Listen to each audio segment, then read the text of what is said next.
토너가 갑자기 주초에 떨어져가고 오더를 했는데 이 사람들이 딜리버리 왔다가 아무도 없다고 도로 들고 가고 있어요. 그래서 제가 강의안이 준비되어 있는데 프린트를 못했습니다. 오늘은 어차피 거기까지 안 갈 건데 다음 주에 제가 여기 없을 동안에 여기 새 강의안이 나와 있을 거니까 받아서 살펴보시면 좋겠습니다. 할렐루야. 이사야서 말씀 계속 많이 읽으시고 또 강의안도 이렇게 숙지하시면 어려운 이사야서 말씀 이렇게 흘려나갈 때 큰 기쁨이 있을 줄 믿습니다. 참 비밀스러운 말씀들인데 그 비밀은 보여주고 싶으신 당신의 백성들인데 특별히 우리를 선지자처럼 이 말씀을 주신다는 거예요. 오늘날 교회에 선지자, 사도라는 직분이 없어서 누가 사도 그러면 주로 좀 이상한 사람들이 많죠. 또 선지자 그러면 진짜 이상하게 좀 봐야 될 사람들이 많은데 제가 우리가 선지자라는 게 아니라 선지자적 사명으로 이 말씀을 받아요. 선지자 노릇을 하라는 게 아니고 선지자적 사명. 마지막 날에 성령을 부어주실 때 온 민족 가운데 남종과 여종에게 부어주시고 젊은이들에게 환상을 주시고 너희 청년들을 예언하게 하신다. 그 말씀 그대로 우리가 그러한 시대가 된다. 선지적인 사명으로 감당하는 우리 교회가 되어야 될 수 있습니다. 그래서 나 선지자야 이런 이상한 거 하지 말고 저도 선지자가 아닙니다. 전 목사입니다. 그러나 우리가 선지자적 그런 사명을 주실 때 가서 예언도 하고 그러는 거예요. 할렐루야. 내가 선지자 하겠다고 예언하고 다니지 마시고 복음을 증거하는 예언적 사명을. 아멘. 복음을 증거하는 것이 예언적. 그리고 이제는 다시는 이런 기회가 우리 시대 지난 다음에 더 있을 것 같지 않아. 아마 우리 자녀들 시대까지는 추수의 역사가 끝나지 않습니다. 너무 조심스러운 전망입니다. 저는 그렇게 믿습니다. 또 그런 어떤 위급함, 긴박함을 가지고 지금 사역을 하고 파라과이 가는 건 내년쯤 가려고 그랬는데 또 내년에 가도 좋을지 모르겠지만 올해 갈 수 있는 좋은 기회가 생겨서 제가 빨리 가자 하고 이동철 선교사님 거기서 조인하기로 해서 처음부터는 같이 못 오시고 자기는 지금 거기 또 벌려놓은 분들 때문에 중간에 오셔서 같이 뒷부분을 저랑 같이 보내시고 남성들 하니까 깊은 교제하고 파라과이 상대도 하고 할렐루야. 그 다음에 월드 비전에서 그 다큐멘터리 필름을 찍으시는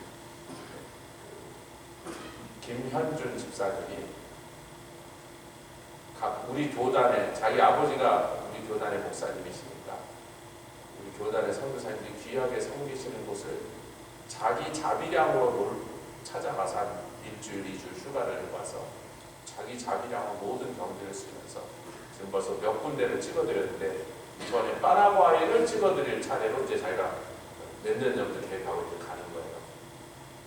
근데 아버지가 원래 같이 가서 마이크도 잡아주고 조명도 비춰주고 얘기를 했는데 아버지가 갑자기 못 가게 돼서 어떡하나. 그래도 자기는 가야겠어서 가서 어떻게 해봐야지 그러고 가려는데 제가 같이 가겠다 그러니까 내가 마이크 잡아줄게 했더니 너무 감사하다고. 그것뿐만 아니라 오면 가면 우리가 비행기도 같이 타고 가고 그래서 앞으로 이 선교지를 섬길 일들 우리 교단의 귀한 목사님의 자제이기 때문에 우리 교단을 사랑하고 우리 교단에서 자라나고 우리 교단의 그 선교적인 자원을 제가 좀 끌어들이려고 여러 가지 안방진 꿈을 꾸고 갑니다. 여러분 먼 길에 기도해 주시면 감사합니다. 할렐루야. 벌써 이제 주권사님도 줄리아 자매님 주권사님 벌써 한국으로 가셨고 또 원권사님 내일이면 또 오레곤으로 날아가시고 노스캐롤라이나 가신 분도 계시고 저도 이제 파라과이로 다음 주는 출발하고 할렐루야. 뭐 무슨 드릴 말씀이 있었는데 강의가 그렇게 됐고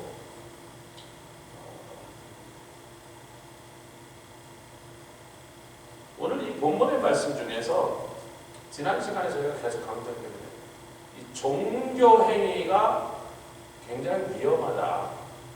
세상의 모든 종교라는 것은요 알지 못하는 신 혹은 막연한 신을 향하여 제물을 드리는 거예요. 그래서 저 신이 그걸 갖다 주면 좋아하겠지. 또 보통 제물을 대부분 짐승을 이렇게 잡아가고 불로 태우는 그런 형태를 했는데 왜 그게 인류 처음부터 했던 제물의 제사의 형태니까 그 연기가 이렇게 올라가면 이게 이렇게 올라가서 저기에 계신 하나님 보좌에 닿겠지 이렇게 막연한 기대를 갖고 피우는 거예요. 근데 왜 우리 하나님께서 그런 종교성과 종교적 행위를 허락하셨냐면 단절된 인간의 하나님을 찾으려고 하는 그 간절한 마음을 하나님이 거절치 않으셨다는 거예요. 불쌍한 상태잖아요. 답답한 상태잖아요. 저들이 하나님께 나오지 못하는데 인간이 우리 모두가 그래도 하나님께 나오려고 하는 그 간절한 소망은 그래서 종교성이라는 건 인간에게만 주신 특별한 다른 모든 창조 세계에 있는 존재들과 다르게 인간에게만 넣어주신 종교성이라는 것은 하나님을 찾는 거거든요. 할렐루야. 사도행전 19장 우리가 잘 아는 대로 사도 바울이 드디어 아테네에 왔습니다. 그 아테네에 와보니까 전 세계 문명이 가장 뛰어난 찬란한 문명을 일으킨 가장 문화가 발달되고 과학이 발달되고 지식이 발달된 아테네인데 그렇게 철학도 과학도 의학도 전부 아테네, 수학도 다 아테네에서 시작됐거든요. 그리고 거기서 꽃을 피웠는데 그렇게 깬 사람들이라고 하면서 그들의 종교 생활을 보니까 무지하기 짝이 없는 미신 숭배에 떨어져 있어서 신전을 알지 못하는 신에게까지 신전을 세워놓고 거기다 제단에다가 제사를 지내고 앉아있더라. 그러니까 사도 바울이 그들을 꾸짖고 책망하면서 그때 하는 말이 뭐냐면 하나님이 너희가 알지 못할 때는 온 세상 민족이 하나님이 누군지 모르니까 더듬어라도 찾도록 놔두셨다는 거예요. 여러분 더듬어 찾는다는 건 눈을 떴다는 걸 장님이라는 거예요. 분명히 우리는 눈을 볼 수 있는데 하나님은 볼 수가 없는 거예요. 그분이 어떤 분인지 알 수가 없는 거예요. 하나님과 단절해서 에덴 동산에서 하나님과 동행하면서 날마다 교제하면서 얘기하면서 친구처럼 다녔던 그 친밀한 사랑의 관계는 다 끊어져 버리고 에덴 동산으로 밖으로 쫓겨나갔고 죄와 미움과 살인과 전쟁과 그 악한 어둠의 공격 속에서 그 속에서 슬프게 살다가 병들어 죽고 도적 맞아 죽고 전쟁 나 죽고 그리고 하나님 어디 계신지 모르겠고 그분께 갈 수도 없고 그 불쌍한 상태에서 하나님이 어쩔 수 없이 그러니까 어쩔 수 없이 그래도 그 상황에서 아무것도 못하게 하면 그냥 다 지옥 가고 끝나니까 하나님을 찾는 그 가련한 노력이라도 그게 온당한 것은 아니지만 정확한 것은 아니지만 종교 행위라는 것을 하나님께서 허락하셨다는 거예요. 아멘. 근데 유대인들이 이제 종교 행위를 하고 제사를 지내고 절기를 지내다 보니까 그게 세월이 흘러서 이사야까지 내려오면요. 그렇게 한 지가 700년, 800년이 지났습니다. 모세 시대부터 800년쯤 지거든요. 여러분 7, 800년 동안 계속 그걸 하다 보니까 이렇게 생각해요. 자기네들이 절기를 즐기면서 왜 제사 때 절기 때 음식도 하고 제사 때 나온 고기도 먹고 그러면서 그때가 민족의 그 잔치처럼 된 거거든요. 한국 사람들도 추석에 차례 지내고 설날에 또 뭐 제사 지내면서 귀찮기 짝이 없는데 여러분 제가 또 속았어요. 저는 제사 안 지내는 집에서 커갔고요. 어느 나라 어느 집안 어느 지방 어느 집안에 가더라도 제사 드린 거 딱 국역화가 되는 줄 알았더니 세상에 경상도 가면 문어 올리고 전라도 가면 뭐 조개 올리고 막 다 달라. 그 어떤 집은요 생전에 우리 할아버님이 뭐 이걸 좋아했다 그래서 할아버지 먹던 음식 올려놔요. 제주도 가면 또 딴 거 올려놔요. 뭐. 그러니까 동네마다 다 틀리고 집안마다 다 틀려. 저는 다 똑같아요. 뭐 굉장히 까다를 부리더라고. 뭐 요건 요쪽 방향으로 넣고 뭐 위에 뭘 넣으면 안 되고 무슨 색깔 넣으면 안 되고 그래서 전 그 규격대로 다 하는 줄 알았어요. 제사 안 지내니까 나름 지내는 집들은 나중에 보니까 다 변했어. 뭐 지역마다 그쪽에서 나는 음식 올려놓는 거 안 나는 거 못 구해오니까 모르셨죠 장로님도 제사 지내는 거 아마 장로님들도 제사 경상도 저쪽 가면 문어를 꼭 올려놔야 돼. 문어 없으면 제사 지내는 거 아니에요. 문어 안 올렸고 제사 지내면 큰일 나요. 그래서 제사 때 되면 그 차례나 이런 걸 지낼 때 되면 경상도 쪽 문어값이 10배로 뜁니다. 문어 한 마리에 50만 원, 100만 원. 비싼 놈이래요. 비싼 놈. 귀한 분이래요. 그러니까 하나님께서 지네들이 잔치하면서 이제 나중에 그러니까 지네들 명절이 됐는데 뭐라 하냐면 하나님이 좋아하신다. 하나님이 좋아하신가 우리가 한다는 거예요. 그래놓고요. 하나님께는 짐스럽게 만들어 놓고 자기네가 짐스럽다. 하나님이 하라 그랬어요. 하나님 필요하세요. 하나님 좋아하세요. 하나님 원하세요. 전부 뭐 때문에? 인간의 불쌍한 처지 하나님께 올 길이 다 막혀서 이렇게라도 하는 마지막 그냥 안간힘 몸짓이야. 하나님 우리가 당신을 다시 찾아가기를 원하고 당신과 옛날처럼 그런 사랑으로 당신의 품에 안기를 원하는데 갈 수가 없나이다 하는 그 표시예요. 여러분 동남아 가면요 뭐를 날리죠? 아 모르시는구나. 동남아가 불교 믿는 나라에서 태국, 라오스, 캄보디아 가면 다 월남도 불교 국가에서 뭐 날리죠? 촛팔 같은 데는 등을 날립니다.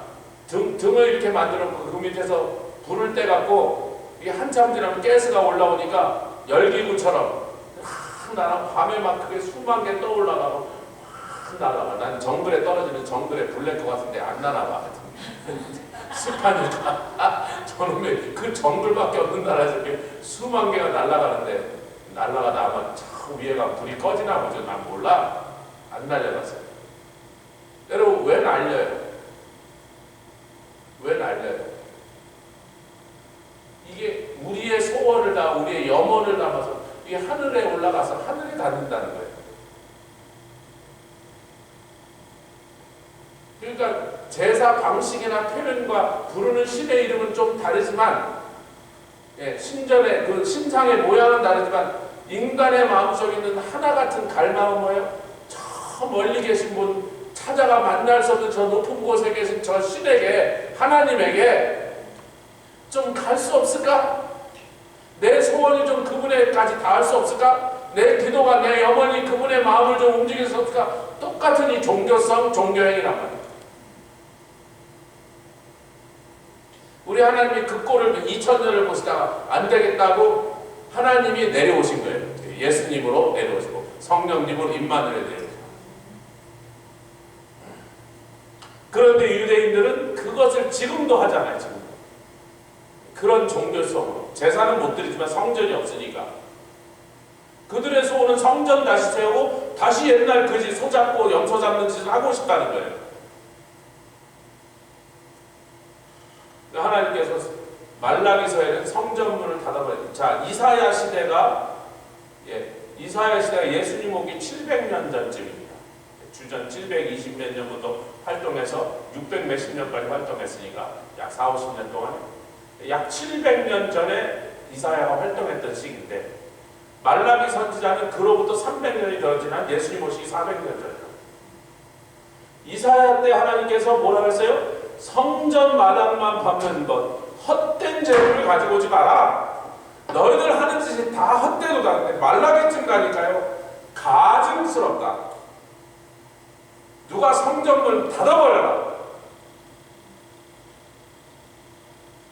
그 성전문을 닫을 사람을 보내죠. 그리고 얼마 안 지나서 헬라 제국 황제 안티오쿠스 에피파네스가 와갖고 성전에다가 제우스 신상을 세우고 성전 안에 성전 마당에 제우스 신상을 다 거기다 절하게 만들고 창을 갖다 대고 죽을래 여기다 절할래 그리고 제우스 신상에 절하게 하고 성전 안에 다시는 거기서 예배드리지 못하도록 돼지 피를 갖다 뿌려버려요.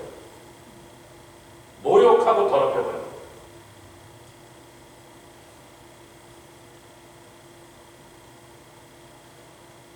하나님께서 이 성전문을 좀 닫을 자가 구해 오셨단 말이에요.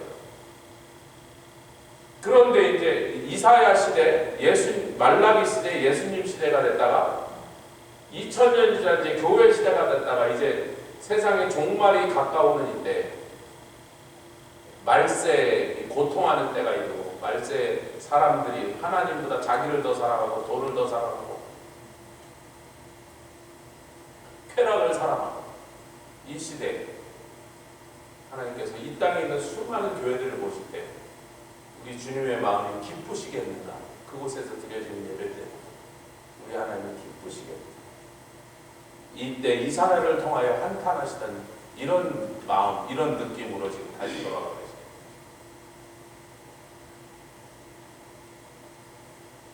근데 18절부터 보겠습니다. 우리 여기 강의안보다 요거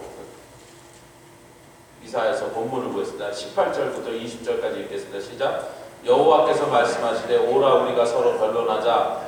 너희 죄가 주홍 같을지라도 눈과 같이 희어질 것이요 지름같이 붉을지다. 제가 이제 강의안에 여러분 드린 게 34페이지에 아마 적혀있는 거 34페이지에 보면 변론하자라는 단어는 약하라는 단어입니다. 34페이지 아래쪽에 있습니다. 변론하자라는 단어는 히브리어로 약하, 같이 하죠. 약하라는 단어인데 바르게 하다, 잘못된 걸 바로 잡다, 바르게 하다 이런 뜻도. 그래서 논쟁하다, 확신시킨다, 책망하다, 재판하다 이런 뜻인데 또 결정하는데 제일 핵심이 바르게 하자. 너희들이 갖고 온 재물이 정말 나를 기쁘게 했는가? 너희들의 행위가 정말로 옳았는가? 너희들의 절기가 정말 나를 기쁘게 하고 내가 너를 정말로 짐스럽게 했는가? 너희들이 나를 짐스럽게 했는가? 변론하자. 그리고 그렇지 않다면 너희들이 그동안 나한테 했던 그 많은 참담한 악행들을 너희들이 이제라도 회개하면 그러면 내가 씻어주고 죄를 용서해 주시겠다. 할렐루야. 근데 여러분 우리는 그 결과를 알고 있죠. 이스라엘 백성이 회개했습니까? 안 했습니까? 그 민족 전체가 회개하지 않았습니다. 그러니까 하나님께서 벌써 그렇게 변론하자 마지막 기회를 줄 테니까 이제 이 마지막 기회를 너희가 사용해서 나하고 와서 이것을 다시 얘기해보고 너희들이 억울하면 억울하다고 얘기해라. 너희들 나름대로 잘한다고 했는데 뭐 못했다면 설명을 해봐라. 변명할 기회를 주겠다. 여러분 제가 이제 프린트하지 않은 강의 7번에 이사야서 1장은요 하나님께서 하늘에 있는 재판정, 그러니까 콜트라 그러죠. 하늘에 있는 콜트에서 지금 이스라엘 백성들 심판하시는 모습이 묘사되고 있는 거예요. 그럼 여러분 재판정에 혹시 가보셨거나 혹은 드라마나 영화로도 재판하는 장면을 보셨으면 거기에 이제 검사가 제일 먼저 판사가 피고인을 이제 확인하면 바로 검사가 그 사람을 기소합니다. 아멘. 기소는 뭐 이 사람이 이런 죄를 졌고 그 죄는 형법 몇 조 몇 항에 의거하여 이러한 죄가 성립되고 거기에 대한 형벌은 이거니까 내가 5년형을 구형합니다. 10년형을 구형합니다. 사형을 구형합니다. 이렇게 그렇게 구형을 하는 거예요. 검사가 기소한단 말이에요. 프로시큐터라 그러죠. 검사를 프로시큐트 한다는 게 한국말로 기소죠. 저 사람이 죄를 지었습니다. 그리고 그것은 분명히 죄라는 것이 여기 형법에 분명히 나와 있기 때문에 이 법에 의거하여 죄인입니다라고 기소를 했어요. 그럼 판사가 그 다음에 뭐합니까? 자, 피고인 측에서 거기에 대해서 자기의 변론을 하게 됐어요. 여러분 그래서 변론이라고 번역해요. 이 변론이라는 것은요 다른 데서는 잘 안 쓰는 말입니다. 여러분 일상생활에 변론이란 말을 안 해요. 일상생활에는 그냥 대화하자, 논쟁하자 이렇게 말하지 변론이라는 건 법정 용어입니다. 아멘. 그러니까 우리 번역자들이 법정 용어로 써서 번역을 해놓은 거예요. 그럼 변호인 측 변론하세요. 피고 측 변호인이 변론하세요. 그럼 변호사가 변론하는 사람이잖아요. 재판장에서 존경하는 재판장님 뭐 어쩌고 저쩌고 해갖고 검사는 이렇게 내 의뢰인을 죄인이라고 말했지만 거기에 이런저런 사정이 있고 그게 사실이 아닌 데가 있고 이런저런 걸로 해서 뭐 이 사람은 무죄입니다. 잘못이었습니다. 그러고 나면 이제 그 다음에는 증인 신문이 나옵니다. 할렐루야. 근데 여기 지금 증인 얘기는 없고 하나님께서 직접 이들을 향하여 뭐 하셨어요? 기소하셨어요.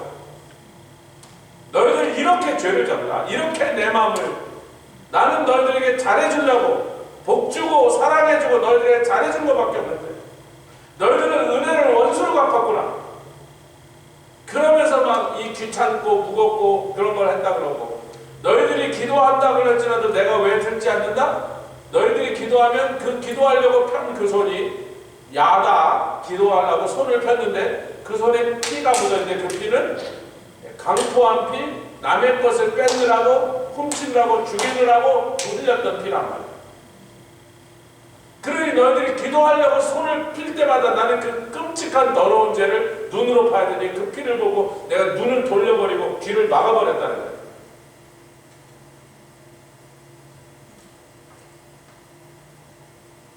이렇게 재판장에서 재판 현장에서 벌어지는 모습으로 우리에게 이렇게 비춰주시고 있다. 그러면서 뭐예요? 여러분 그렇잖아요. 잠깐만요. 형사재판에서요. 민사재판 말고 형사재판, 그건 죄인을 다루는 재판. 이건 죄인을, 아멘. 죄인을 다루는 형사재판. 같이 하죠. 이건 형사재판입니다. 잘 보세요. 한참 재판이 진행되다가 물론 세상 법정에는 첫 번째 1심에서 죄인이라고 하면 이 사람이 항소를 하면 2심이 열리고 항소심에서 또 죄인이라고 하면 또 하겠다면 상고에서 3심까지 가는 거예요. 대법원까지 가는 거예요. 근데 하여튼 그런 제도로 3번 기회를 줬다는 건데 어찌됐든 이 사람이 항소를 포기했다. 그리고 자기가 죄인이라는 걸 인정했다. 혹은 죄인이라는 걸 끝까지 인정하지 않고 싸웠으나 결국 모든 증인과 증거로 그 사람이 죄인이라는 사실이 딱 결론이 난 순간 그 다음에 뭐예요? 형량을 때립니다. 판사가 그걸 선고공판이라고. 몇 년, 검사가 5년 구형했는데 내가 보니까 죄질이 더러워서 5년 구형한 거 가수로 안 돼. 법정 최고형 8년 때려. 그럼 8년 맞는 거예요. 아니면 검사는 5년 했으나 내가 볼 때 정상을 참작해서 3년 뭐 이렇게 하는 거예요. 근데 여러분 잘 보세요. 판사가 선고공판에서 이 사람은 죄인이고 몇 년 형이다 땅땅땅 한다며요.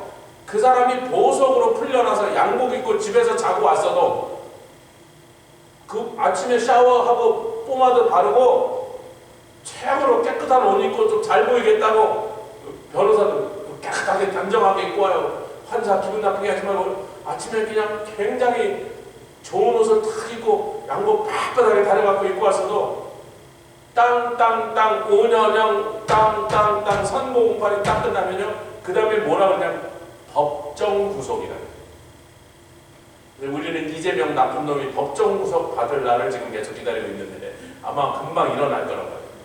그 법정 구속이 뭐예요? 판사의 최종 선고가 끝나는 순간에 그 순간에 바로 수갑을 채우고 양복 입은 채로 수갑 찬 채로 법정에서 끌려가서 바로 옆방에 가면 죄수복으로 딱 갈아입히고 죄수 호송차에 태우고 감옥으로 집계갑니다. 그 다음에 아무 절차가 없어요. 여러분 지금 하나님 이 사회를 통해서 하시는 작업이 뭐라고요? 지금 최후 통첩이야. 마지막 기회야. 이 마지막 기회로 변론하자 그럴 때 와? 그런 거예요. 제가 이 법정 상황이라는 걸 강조하는 것은요.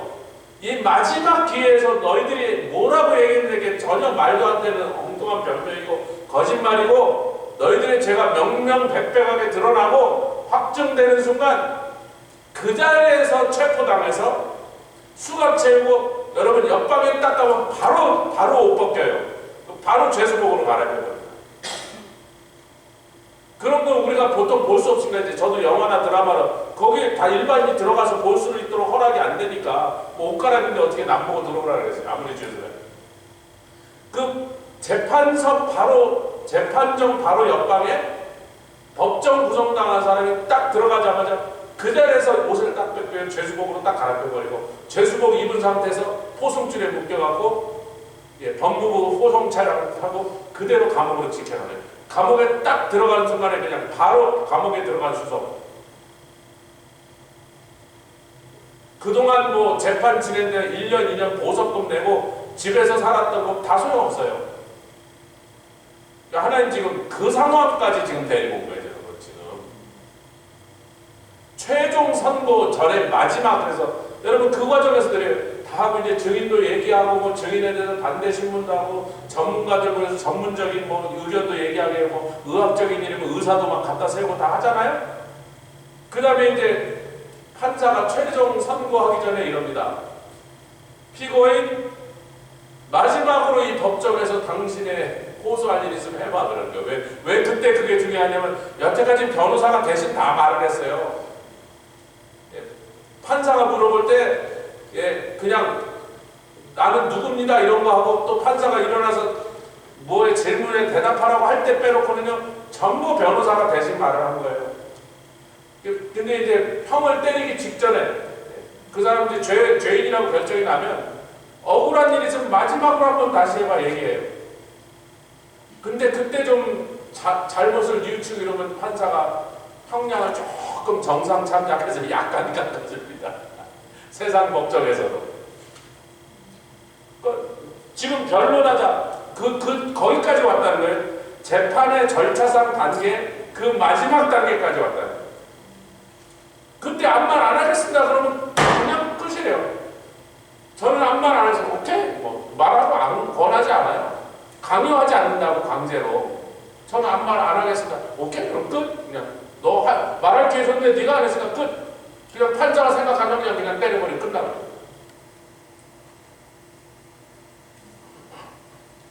우리가 세상 법정에서 벌어지는 이 절차를 잘 이해하고 그 장면을 잘 연상하면 지금 이 사연을 통하여 하나님이 그러니까 우리말로 up to here 여기까지 차신 거예요. 여기까지. 하나님 여기까지 차오르죠. 그 분노가 여기까지 차오르죠. 그리고 마지막 기회를 줄 테니까 억울하면 한번 얘기해봐. 변명거리가 있으면 한번 얘기해봐. 19절 읽겠습니다. 시작. 너희가 즐겨 순종하면 땅의 아름다운 소산을 먹을 것이요 너희가 거절하여 배반하면 칼에 삼키우리라 여호와의 입의 말씀이다. 하나님이 오라 우리가 변론하자. 여기 오라는 얄라크라고 그랬습니다. 강의 안에 있죠. 얄라크는요 그냥 이렇게 오다는 게 아니라 걷다라는 뜻이에요.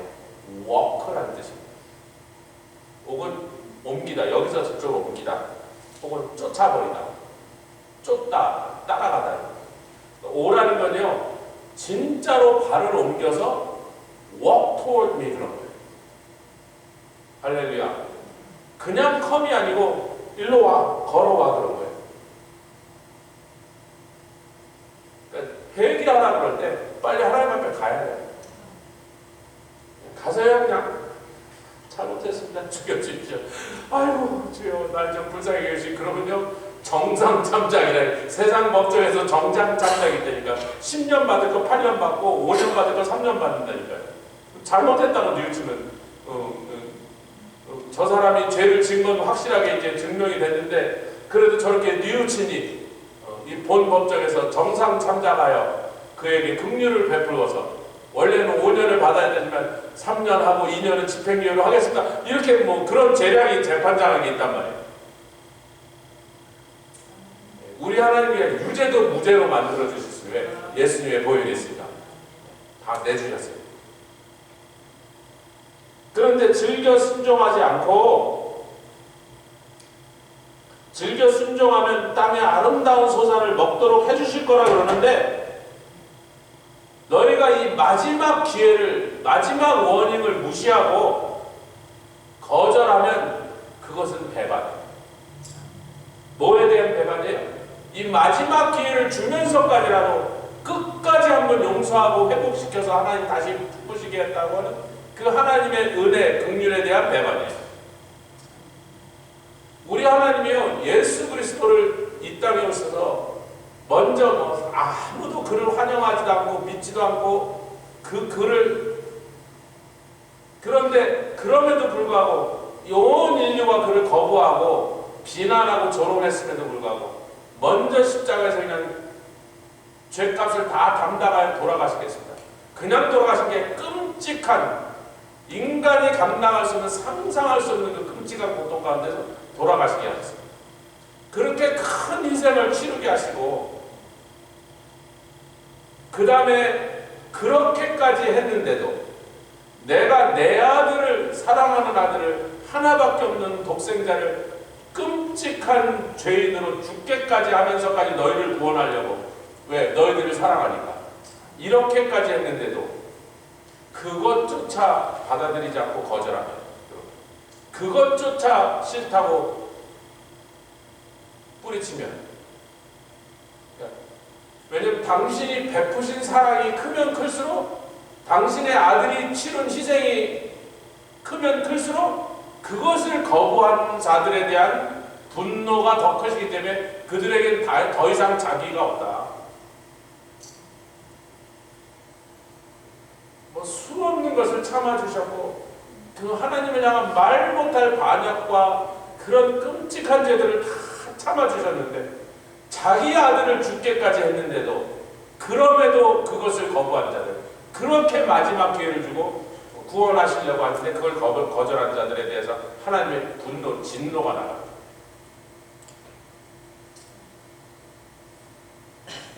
그러면 이제 뭐라 그래요? 칼의 삼킬이라 그래요. 여러분 19절에 보면요, 이게 히브리 단어로 재밌는 단어인데요,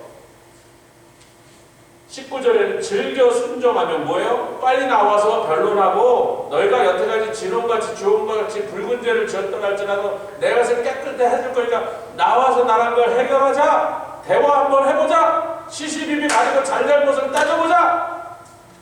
우리 주님이 혹시 내가 잘못했으면 내가 미안하다 그럴게.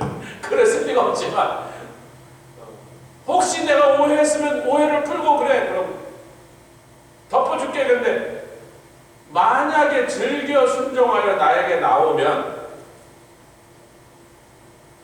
땅의 아름다운 소산을 먹게 할 것이요. 이렇게 됐어요.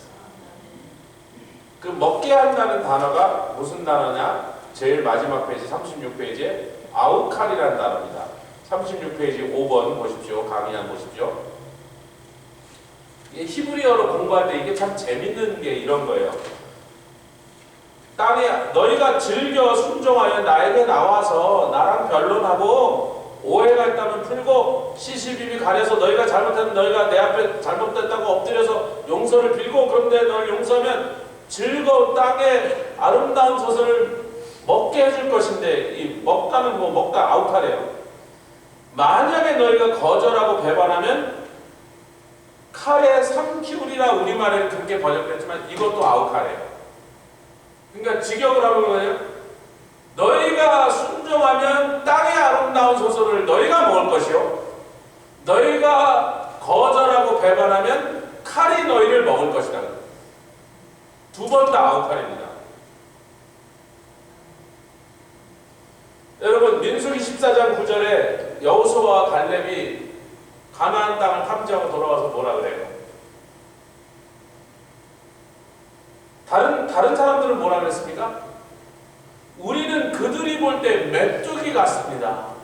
우리가 거기 들어갔다 저것들한테 밟혀갖고 다 터져 죽을 것입니다. 그랬어요.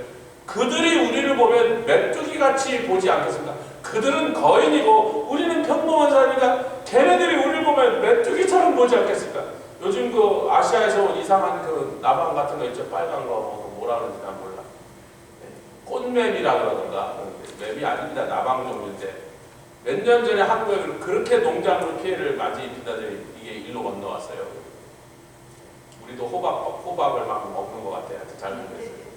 어저께 어디 갔더니 저쪽 가니까 이쪽엔 좀 별로 없더니 요즘 많이 죽고, 그쪽 가니까 또 거기 다 옮겨갔더만 반대편 놀사이드. 여러분 그 안악자손이 거대한 거인들인데 그 사람들이 있는 걸 보고 우리가 메뚜기 같습니다. 우리가 벌레 같다는 거예요. 근데 똑같은 걸 보고 왔는데 민수기 14장에 뭐라 그래요?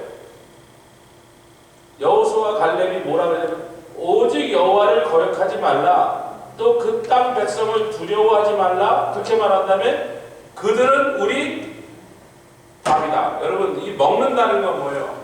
옛날에 제가 뉴욕에 있던 교회에 굉장히 똑똑한 부부가 있어요. 북경대학 교수를 하다 보니 부부가 다 북경대학 교수예요. 여기로 치면 하버드대 교수인데 하루는 그때 담임 목사님, 제가 부목사인데 그날 아침에 포키만이 나쁜 거라고 막 왜 일본 귀신을 섬기냐 그러면서 막 포키만 이런 거 막 애들 사주지 말고 그때 막 얼마나 포키만이 유행해. 포키만 토이만 포키만 옷 포키만 정말 가방도 다 포키만이었는데 우리 장인어른이 그날따라요 그 새로운 기계가 아이스크림 가게를 하셨는데 누구 사진 같은 걸 갖다 주면 사진을 그 캐리 뒤에다 쫙 프린트를 해서 그대로 사진이 나오는 기계를 새로 들여온 거야 얼마 전에. 근데 그날 찬영이가 생일이라고 찬영이 아이스크림 케이크를 정말 이만하게 담요만하게 큰 걸 만들어 오셨는데 손잡거니까 거기다 포키만을 쫙 인쇄를 해갖고 다 갖고 오셨는데 이제 점심시간에 밥하고 있대. 그 다음에 생일 한잔 우리 하는 것처럼 그때는 뭐 밥 먹고 했던 것 같아. 그걸 들고 나오려니까 이제 사람들이 오늘 아침에 목사님 포키만 나쁜 거라고 그렇게 까셨는데 딱 보니까 포키만이잖아요. 그래서 이걸 어떡하나 목사님이 보시고 화를 내실 건데 버려야 되나 봐 그랬더니 그 북경대 교수하던 그 부인이래요. 괜찮아요. 먹는 게 이기는 거잖아요. 확 먹어버리면 되지. 야,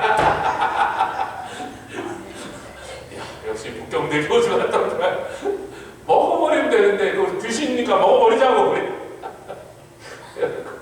정말 이만 어떻게 이렇게 큰 아이스크림 케이크 막 보통 케이크보다 훨씬 큰 놈을 이만한 걸 만들어 오셨는데 그게 다 포키만으로 덮였는데 그날 우리가 다 먹어버렸습니다. 누가 이기는 자예요? 먹는 자예요. 아름다운 소설을 우리가 먹을 수도 있고 이 땅에 있는 모든 복을 우리가 누리고 차지할 수도 있고 칼이 우리를 먹을 수도 있다. 하나님 이런 표현하실 때도 멋쟁이지. 귀에 팍팍 들어오죠. 다른 곳에서 신명기 같은 데 뭐예요? 너희가 하나님의 말씀을 제대로 지키고 그 말씀대로 믿고 그 말씀대로 순종하면 적군이 너희를 치려고 한 길로 들어왔다. 들어올 때는 한 길로 들어왔다는 건 뭐예요? 한 길로 쳐들어왔다는 건 뭐예요? 너희들 따위는 우리 겁나지 않는다. 우리가 쳐들어온 이 군대 앞에 너희들이 어떻게 할까? 덤빌래? 한번 덤벼볼래? 그러고 자신있게 위풍당당하게 들어왔다는 거예요. 그런데 너희를 치고 왔다가 너희들이 나의 말을 순종하고 나를 사랑하고 우상 숭배하고 나만 내 말씀만 청종하면 저놈들이 도망갈 때는 7길로 도망갔다. 그건 뭐예요? 산지사방으로 흩어져서 거룩한 나사렛이라고 다 거미떼처럼 흩어졌다는 거예요. 반대로 너희가 적군을 치러 갈 때는 7길로 갔다. 7길로 갔다는 건 뭐예요? 몰래 갔다는 거죠. 기습이라도 해야지. 우리가 정면으로 붙었던 자신이 없으니까 저쪽이 너무 세니까 여기저기로 막 산골짜기로 밤에 숨어갖고 적의 조는 틈 잠잘 때 막 몰래 성벽을 넘어가서 7길로 공격했다가 나올 때는 계산할 때는 한 길로 대로로 쫙 나오죠. 그 말은 뭐예요? 여기 이거 다 밟아서 무릎 꿇렸다는 거예요. 그러니까 여러분 하나님께서 지금이라도 나에게 회개하고 나에게 와서 변론하고 너의 잘못들을 통회하고 자복하고 뉘우치고 고치면 이제라도 막판에 그 한 번의 회개로라도 인생 역전을 이루어주겠다. 아멘. 그동안 너희가 잘못한 것을 용서하는 정도로 끝나는 게 아니라 땅의 아름다운 소산을 즐겁게 먹게 해주겠다. 막판 역전의 기회. 여러분 하나님 안에서만요 막판 역전이라는 게 있습니다. 세상은요 한 번 단추를 잘못 끼우면요 영영 안 돼요. 인생에 단추를 한 번 잘못 끼워서 한 번 밀리기 시작하면요 그 다음에 역전할 방법이 없는 거예요. 먼저 성공한 사람들 앞에서 맨날 빌빌 겨야 되고 먼저 권력을 쥔 자 앞에서 맨날 발표해야 되고 먼저 돈 번 자 앞에서 맨날 나는 찌끄러기만 먹어야 되는 거예요. 인생 역전할 길이 예수님 밖에는 없단 말이에요. 아멘. 예수 안에만 있습니다. 아무리 인생에서 막 뒤처지고 실수하고 죄짓고 맨날 실패해가고 찌질이 못난 찌질처럼 그냥 어디 가서도 취급 못 받고 대접 못 받고 살았던 사람이라 할지라도 예수님 안에서 딱 들어와서 하나님하고의 관계만 할렐루야 멋지고 아름다운 관계로 거기서부터 모든 것이 다 회복되어 아름다운 소산을 먹는 저와 여러분 되는 줄 믿습니다. 할렐루야. 그래서 뭐 강의 안에 있는 얘기 다 했습니다. 더 얘기할 거 없고. 아멘. 우리 같이 기도하고 여기 강의 안이 있을 것입니다. 그리고 유튜브로 듣는 분들에게 가끔 이렇게 설교가 될 때 우리 유튜브에서 딱 얼마 되면 자동으로 잘라버리고 편집을 1번과 2번으로 나눠버립니다. 근데 많은 경우 1번을 보시다가 2번으로 조금 넘어간 걸 모르시고 1번은 30명이 봤는데 2번은 3명이 봐요. 27명 몰랐다는 거에서 1번이 혹시 잘리고 그 끝부분이 놓쳐지면 그 다음 때 있으니까 그 다음 그 링크로 넘어가셔서 그 뒷부분을 맞아 들으시도록 그렇게 안내를 해드리겠습니다. 링크를 이제 걸어서 쉽게 찾을 수 있도록 그렇게 하도록 하겠습니다. 같이 기도하겠습니다. 주님 감사합니다. 마지막까지라도 긍휼과 은총을 베푸시기를 원하셔서 오라 하시고 변론하자 하시고 이제라도 회개하며 내가 너에게 아름다운 소산을 마음껏 먹도록 다시 복주리라 하십니다. 우리 주님의 사랑을 어찌 배반하며 멸시할 수 있겠나이까. 아무리 우리가 잘못하고 범죄하였다 할지라도 주께서는 불러서 그 일을 해결하고 눈과 같이 양털과 같이 깨끗하게 씻어주시길 원하시고 그 일을 위하여 당신의 아들로 피를 흘려서 깨끗게 하시는 공로를 다 이루셨사오니 주님 우리가 회개하는데 늦지 말게 해주시고 주님 앞에 찾아가는데 망설이지 말게 하시며 은혜의 보좌 앞으로 나오게 해주시니 감사합니다. 오늘도 우리가 은혜의 보좌로 나왔습니다. 주님 이 말씀을 들을 때 우리 심령 가운데 기쁨이 넘치게 하여 주시며 천국의 기쁨으로 채워주셨사오니 주님 우리가 이 놀라운 복음 이 복된 복음을 온 세상 가서 전하게 하여 주시옵소서. 감사드리며 예수 그리스도의 귀하심으로 기도드렸사옵나이다. 아멘. 하늘에 계신